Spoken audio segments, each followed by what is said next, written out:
мен мынау Қытайдың жаңа Қазақстанға кіруінен бұдан әлде неше жылдар бұрын қорыққам.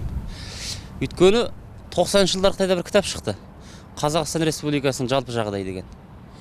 Ондағы мәліметтерді мына біздегі арнайы қызмет орындары білмейтін шығар деймін. Өйткені қай жерде қанша мұнай, қай жерде қанша уран қоры, қанша волфрам, қаншама жаңағы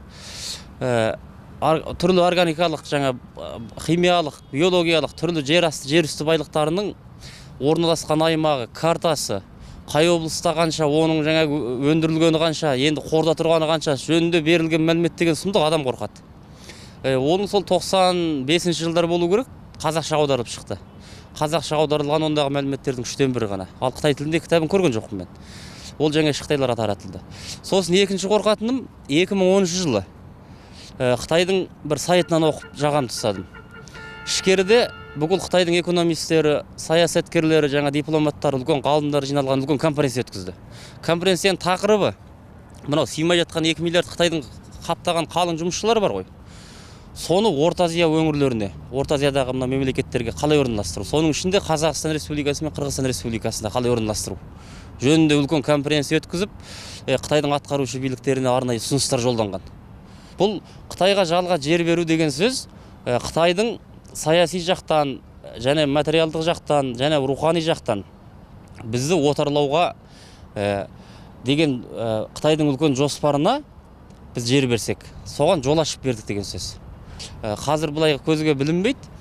30 жылдан кейін, 50 жылдан кейін Қазақстан үшін осы қабылданған заң, осы істеп жатқан шаралар Қазақстан үшін үлкен қасіретке айналатынына мен оған көзім жетеді. Өйткені кезінде Малайзия, Сингапур қатарлы мемлекеттердің, мысалы Сингапурдың өзінің бұлай нақты мәліметте 75% Қытай жан санының. Ол нақты жаңа тіркеу не бойынша. Ал бұлай жаңағы басқа саяхат несімен, басқа бизнес жұмыстарымен жүрген Қытаймен есептесең, ол жерде 90%-ға жуық Қытай болып кетті деген сөз.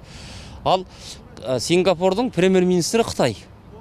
Қараңыз, енді сонда Сингапурда қандай тәуелсіздік болады? 75% жаңағы нақты мәлімет бойынша 75%-ын Қытай құрап тұрса, премьер-министрі Қытай болса, уже Сингапурдың атқарушы билігіне Қытай келді деген сөз.